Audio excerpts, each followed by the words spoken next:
YouTube, what's going on? It's your boy Y2 Shadows, and we're back at it again with another Hoop Nights video. The NBA season, regular season at least, the NBA regular season is officially over, and now it's time for the playoffs and play-in time. Not really much to talk about in the East side, because the East side of things was really locked up a couple of days ago on Friday when Milwaukee had ended up pulling out that W against Detroit. So realistically, from the East side of things, their East was pretty much wrapped up today. Nothing else in the East mattered. I will say though, something that was nice to see and that was hilarious was Bub Carrington on the Wizards hitting a buzzer-beating game winner versus the Miami Heat. That was pretty nice to see. That was very, very nice to see. So that was cool to look at there. Other than that, I mean, nothing really else on the East side to talk about. The West, though, is what matters, right? So Phoenix and Sacramento didn't really matter. I mean, well, it kind of mattered for Sac, because Sac wanted to be able to host the play-in game. So if Sac wins, they get to play in, which they clearly got the W over there. Lakers game didn't matter at all. The Lakers already locked up the 3 seed on Friday, so that was really matter. Spurs didn't really matter here much. OKC already had the 1 seed, didn't matter. Minnesota needed to win, because if Minnesota won and got help, Minnesota would get a top 6 seed. Memphis needed to win because I don't think they wanted to drop even lower in the play. Well, they couldn't drop no worse than 8, actually, now that I think about it.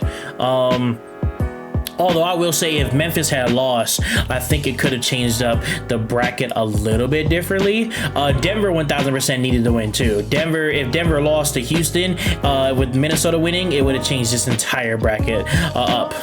But yeah, let's kind of talk. But then obviously the main game of the night, Clippers Warriors, that's the one we'll talk about the most extensively there. So let's kind of do a brief overview of the other games that kind of matter for the day, and then let's kind of get into it. Anthony Edwards and Minnesota. Utah was trying to keep it interesting for a minute, especially at halftime. I believe the score at halftime was like only a couple digits at halftime. Utah tried to keep it interesting, but they couldn't pull away over there. Ant went the fuck off, had 43. Ant knew what time it was and how business was working out. Mike Conley, man, it's not good. It is not good at all. I'm gonna do a full video on the Lakers and Minnesota Timberwolves overview. Mike Conley, man, they got to figure out that Mike Conley problem out immediately. All right. But yeah, Anthony did his thing. Gobert and Julius Randle didn't have to do much more else than what they did. Although, I mean, 10 points and come on, dude. I mean, I will give Gobert his credit. I mean, hey, 19 and 18, very, very great. I'm gonna definitely give his props there. And then obviously Ant with the 43. This game though, I mean, for the most part though, there was a period of time where it felt like it might be close, but then kind of like later in the third quarter, Minnesota started pulling away, hit a couple of jump shots. They went up as many as like a 13 to 15 or something, I believe, around there. And then it just never really got fully down to where Minnesota felt threatened enough. So that's how Minnesota ended up winning, and then they need some help. Going on to the Nuggets. Now, this game was interesting because what Houston decided to do, they played their starting lineup. Jalen Green, shout out to Jalen Green. He played all 82 games for the year, so congrats to Jalen Green on doing that, although he was fucking awful for the time he did play it. Only 2 points is disgraceful. Şengün was getting his ass whooped out there by Jokic. Amen, shout out to Amen. But again, I could see, again, you see here the minutes, they didn't really like try. They didn't try to, like, at the beginning they tried to win this game, but when Denver had kind of like started going up, at this point they really didn't care, because they're like, dude, we're already the number 2 seed. It doesn't really matter. We think we're gonna do decently well anyway. On Nuggets side though, pretty much everybody who really gets minutes and played though actually showed up and mattered. Right, so everybody, all the main starter five, double digits there. Great to see. Westbrook off the bench with 17 is something especially when he's not a negative on offense. That's something good to see. And also he only had one turnover, so really good there. This one again didn't really pay too much attention to because I didn't think they were gonna start their starters, and they ended up actually doing it. So I was like, okay, let me look for a second. But then the main game came on that mattered. I was like, I didn't really tune in too much. But yeah, I do remember though when I was watching, once it got up to like, I had seen it go up to like 20, I was like, oh yeah, it's over. I was like, yeah, Houston's not gonna care enough to really try to win this game and really make it see the point. So yeah, that game kind of like pretty much came to what it like really mattered to. So Nuggets got that. Now, the game of the day. This game here decided everything, right? This game here, I don't even need to talk about that Memphis one because I don't even think Memphis game because I don't even believe Anthony Davis played. I don't even think AD played. Yeah, AD didn't even play that one for the Mavericks, so it doesn't even matter at all. But this game, yeah, right here. So let's really get into this game right here. So the Warriors. When this game started off, Kawhi was doing Kawhi things. Kawhi had a great game, fantastic game as well. Kawhi was doing Kawhi things to get it started.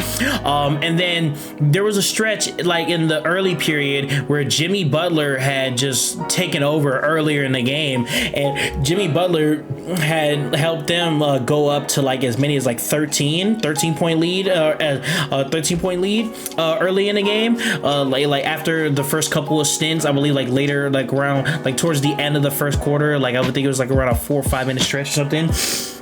Clippers had allowed like what it was like a 14-1 run, something crazy. So Jimmy Butler was showing himself out, which again mattered in this game. Which definitely mattered in this game. Then pace kind of picked up, kind of calmed down a little bit. Not picked up and calmed down, but pace kind of regained to the Clippers' favor, and they started making a little bit of a run. Norman Powell at the end of the half had hit a three.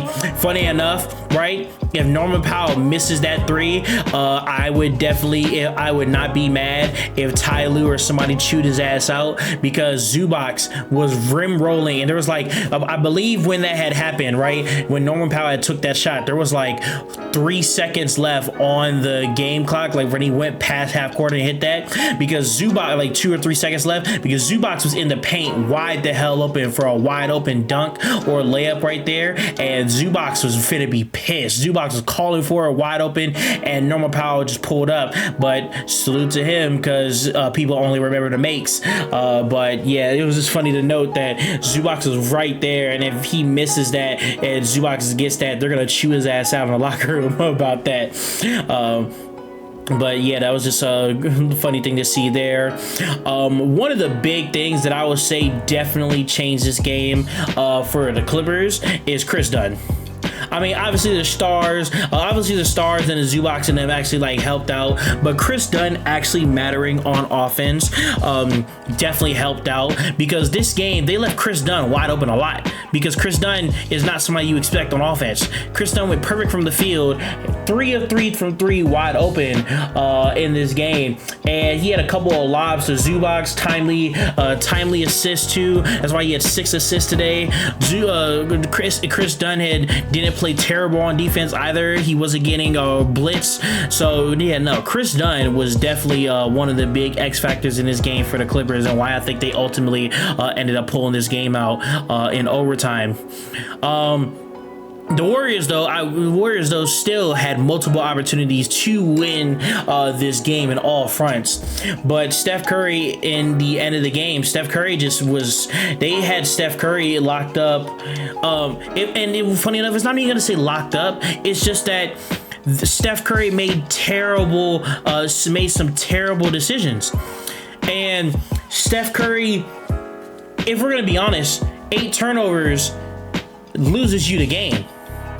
If Steph doesn't have some of these turnovers in the fourth quarter and early in the game, I think the Warriors win the game. But Steph had some bad turnovers in the game. There was this one sequence at the end where Steph did a really terrible turnover, which turned into a Harden three. Yeah, actually no, I think that was in the overtime. Actually, yeah, Steph had a terrible. I had a bad turnover that turned into a Harden three into the corner. Podziemski during the end of the game traveled for like he messed up and he tried to do like a step through and traveled on an attempt for the game. It was mind-boggling how they ended up going down. But there was also just certain stretches, just like Jimmy Butler, I just feel like could have demanded the ball. Jimmy just didn't demand the ball. I know he shot 20 times, but there was periods of times where you felt Jimmy could have demanded the ball more, and he just didn't take command. And then outside of Steph, the only shot creator is Jimmy. You don't have a bunch of like other shot creators as well. And then Moody had gotten benched at certain points. It was all around bad. One of the bigger things to note too is Kuminga didn't play. I know how people feel about Kuminga's attitude and XYZ, but Kuminga is 6'7", 6'8", vertical threat, like vertical threat that definitely I feel like could have helped them out decently in this game. And Steve Kerr just decided to kick him out of the rotation. And who knows if we even see him on Tuesday when they play against Golden State. It was just an all-around like insane game, and this game was definitely one that was like I would say a hoops classic that came down to the wire.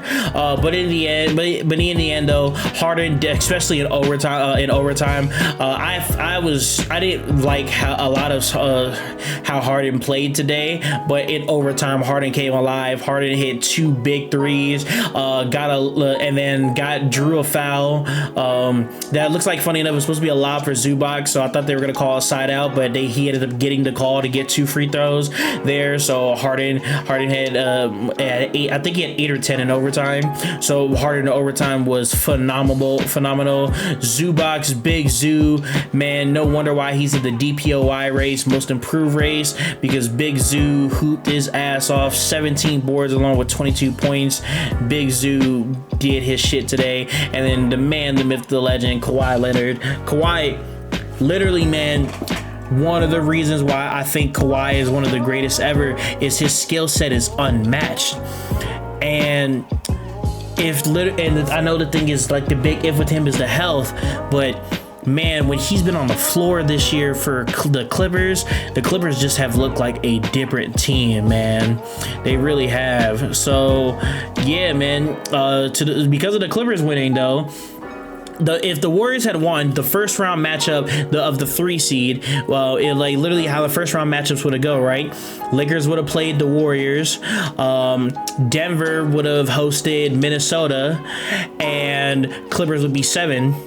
Instead, because the Warriors lost, now the Lakers play the Timberwolves and the Nuggets got the Clippers, and then the Warriors now go to play in to face Memphis. So yeah, we got a really interesting ending of, I would say, the year here. I mean, unfortunately, it's not as like other years, though. Other years, I would say the endings were so much more better because there was a lot more teams. I felt they had a lot more to play for towards those end of the years. This one, I mean, realistically, the only games, there was a couple games that mattered, but there wasn't really anybody that head-to-head faced each other that you were like, oh, if they win, if one of these 2 teams win this, it'll change the full playoff format like that game did. We didn't get a bunch of those this year, especially because the East was already locked up. After Friday, but it was still nice to see from the game. Free Doc is here. Shout out to them. They got the joints pulled up. I want to see. Ooh, a little bit loud here. Let me turn that down a bit. I want to see if they go to the 4th quarter, if they want to pull that up, because Steph's turnovers in the 4th quarter were very bad. But I would say Steph, I mean, when he was doing decent on offense, he was doing great. So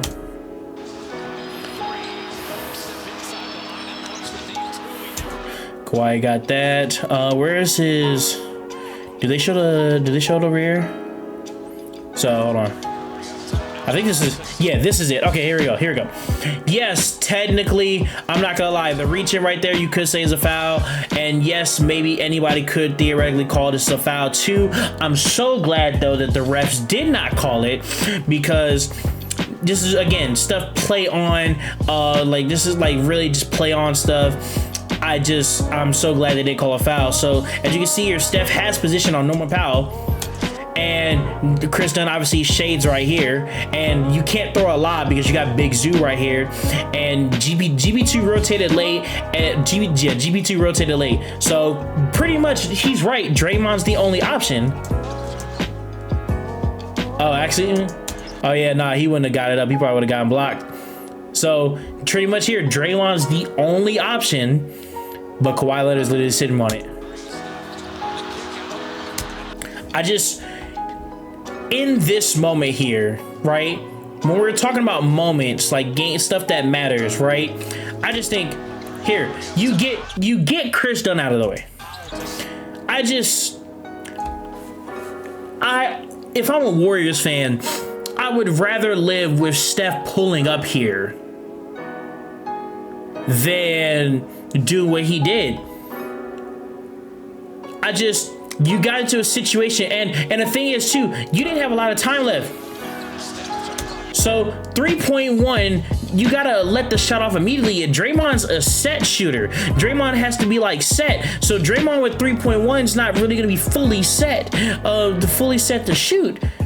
And I understand this pass over here to GP2 is like hard, and this one's the only option because Kawhi right here. If you're Steph's one-on-one, 5 seconds right there to go, I just think that you could have gotten, and you could have created any other shot that Norman Powell, that you could have gotten off of Norman Powell. Like if you create a shot off the three, I believe everybody thinks that that's a better play than what you did here, for sure.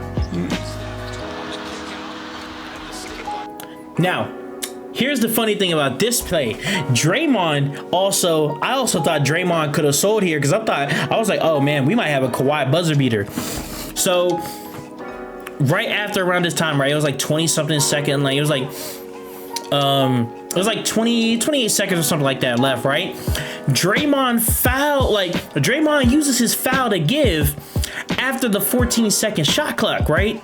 So now they're under 14 seconds, and because he used the foul to give, the Clippers had the ball, and now the Clippers are just gonna run the clock out and go for the game. And I thought Draymond cost them there with that foul. They don't show it here, but I thought Draymond cost him. And here we go. I was like, Kawhi about to do it to him. Dribble through the leg, one dribble. Look, Draymond's right there. Great contest too. But I'm not gonna lie, on the broadcast it did look hella long. So like, unless he banks it in, oh man. So we go to overtime. So, oh yeah. So and then even more. I don't want to make it seem like I'm bullying Steph in this video, because Steph did a lot of great things today. Like Steph Curry, I mean, obviously, again, without Steph Curry, they don't get even as close as they did, but Steph had a lot of bad moments. This one here is even worse, right? So, goes around Jimmy. Jimmy makes a nice little kind of screen there. Steph's wide open. Chris Dunn slips too. Now, I understand Steph, unfortunately, because of how far Draymond threw, the thing is up here. And look, in real time, yes, I'm not gonna act like this is not difficult. This is very, very difficult. Trust me. Everybody, like people who play basketball know this is not easy to do at all. When you're off balance trying to throw, that's not an easy shot at all. But unfortunately, you're Steph Curry. You expect Steph Curry to make that. So because of that, right, Steph Curry misses. It's a 5-on-4. Chris Dunn comes down. You got Harden wide open in the corner. So and Chris Dunn goes right over to Harden, wide open in the corner, wide open, splat at, just makes it. And then this one was just a great play by Harden. I'm surprised he didn't want to get a switch to switch Steph on him, but Harden, or like Pajemski on him, but Harden going one-on-one with Jimmy right here, and just laces it. That was so beautiful. So beautiful here. So yeah, this game right here was nuts. It went all the way down to the wire. Here, let's talk about here. Let's do good Steph then. Let's do good Steph, because the Warriors split action, they fucking love this shit. Oh no, it's not a split. No, this is not split action though, because split action is somebody in the post, like when somebody's in a post position. But this is one of the Warriors' actions. They fucking love this shit. Moving screen like hell, but anyway. But I mean, they do this all the time. Nobody cares. Wide open Steph. You're just enough space for Steph, and boom. And then here, I will say, this is one of the most controversial calls for a lot of people. This right here. Now, that was going down. That was a goaltend. That's a goaltend. But that's a goaltend, but a lot of people were arguing that like that call, it's a goaltend. That it was going down. You can see it go down, it was a goaltend. Here's another controversial call. This one, I don't like when the refs do this too. The NBA refs, what they'll do is they'll see something they think is a foul and they won't call it until the ball goes in or goes out. It's so stupid. That's fucking a late call. If you think it's a foul, just blow the whistle right there.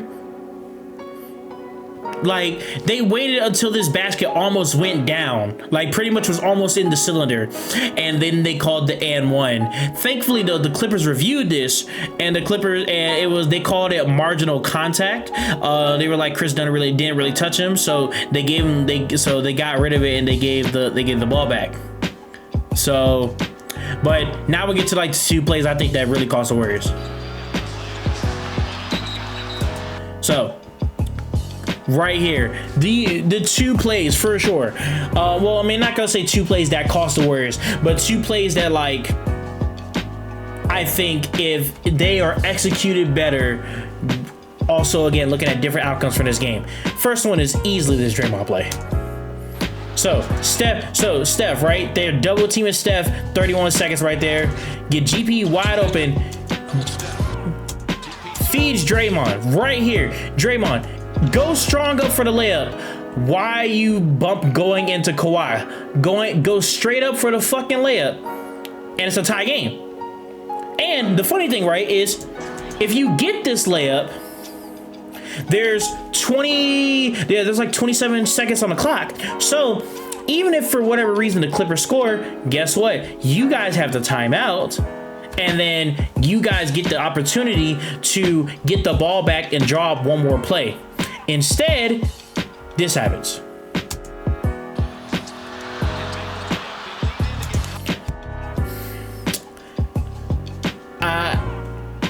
I understand foul baiting. I understand drawing people into fouls is a skill, but there's jumping to your right when the basket is up. Instead of going straight up, jumping to your right to try to draw the foul. And shout out to Kawhi, by the way, for not falling for it, because Kawhi very easily could have went for the block and really like tried to, and then really would have put Draymond at the line, which again, it's not a guarantee he would have made that, but it's just annoying to put Draymond at the line there. Shout out to Kawhi for just standing his ground and not falling for it, because Draymond was just being Draymond and caused this. Terrible. Absolutely terrible. Now, and then the other play, and then one of the last opportunities the Warriors had. So, I don't believe this was drawn up for Buddy Hield. If this was really drawn up for Buddy Hield, then I think Steve Kerr, I believe there's coaching malpractice. There's no scenario where I believe that Steve Kerr drew up this play for Buddy Hield. I don't believe this.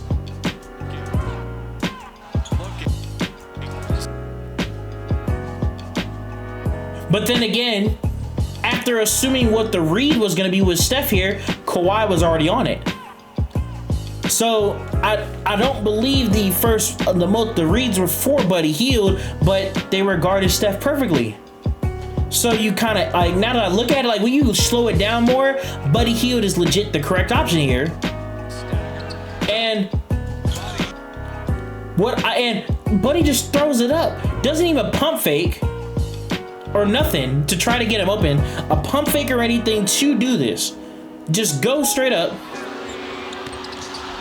That shit was loud as fuck, by the way. God damn. Oh my God. I ain't gonna lie, you gotta hear that brick loud as hell. That shit was loud. That shit was loud, y'all. You gotta hear this. That joint was loud. To Buddy, 3. That joint was so loud. Oh my God, that joint was so loud, man. That doom. Oh my goodness. Yeah, man. That's crazy right there. And then they go to the line, get 2 more free throws, obviously 4.1, but nothing's really gonna change at 4.1 at that point, and that's your ball game.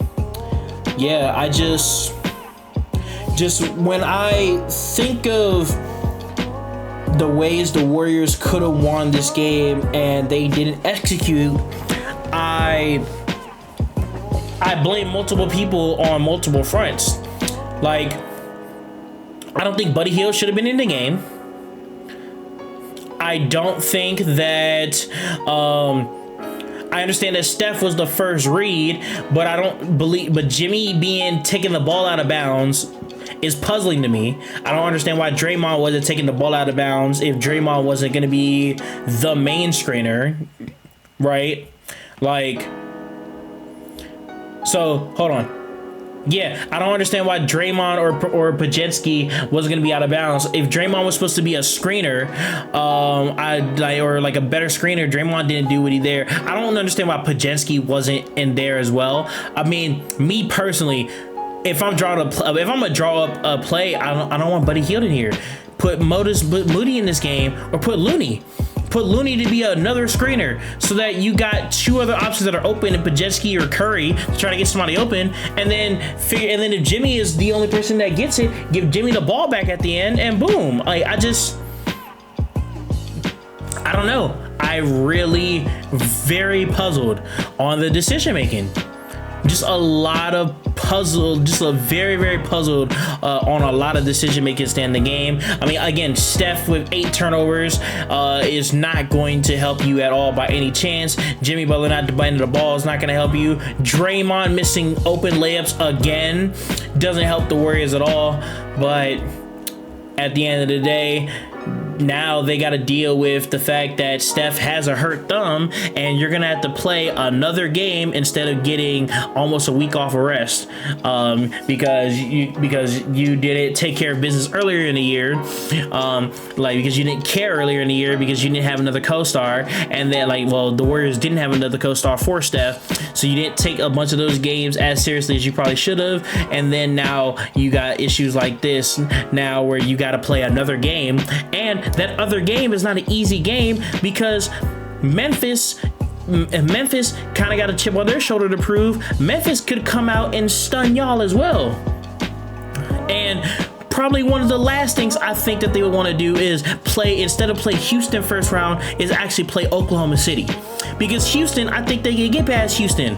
Oklahoma City, I think Oklahoma City is sending them home. Even though I think it would go a long series, I believe Oklahoma City is sending them home. So that's kind of really my thoughts for the stuff for tonight, y'all. That's really like today's games. We're gonna start pumping out some more videos throughout the week, kind of do a big kind of overview of each of the series. So gonna kind of like an overview, and then we'll do after the official after the predictions. I'll do like a playoff predictions of each series, kind of go like I'll do an overview of the series, talk about the matchups, and kind of see how everybody matches up against each other. Maybe those videos won't be too long, and then I'll kind of do like a series, and then I'll kind of do like playoff official predictions once the play-in is done on Friday. So after all the matchups on Friday, do official like play-in predictions. Let's just be for real though. I mean, actually, honestly, I I could really just do it after Tuesday because I'm not gonna pick anybody from the other games to beat Oklahoma City, right? I know it's just probably better to maybe do like overall like series stuff, which I'll probably do those for sure, but I'm not picking anybody over Oklahoma City or Cleveland. Hell, I'm not even doing it over Boston. I'm probably not even doing it over Boston, let's be for real. So yeah, that's gonna do it though for this video. Appreciate you guys for watching. Appreciate you guys for tuning in. I love you guys. Chaos Control RB, I am out. Thank you for watching another Hoop Nights video, and we'll see you in the next one. Deuces.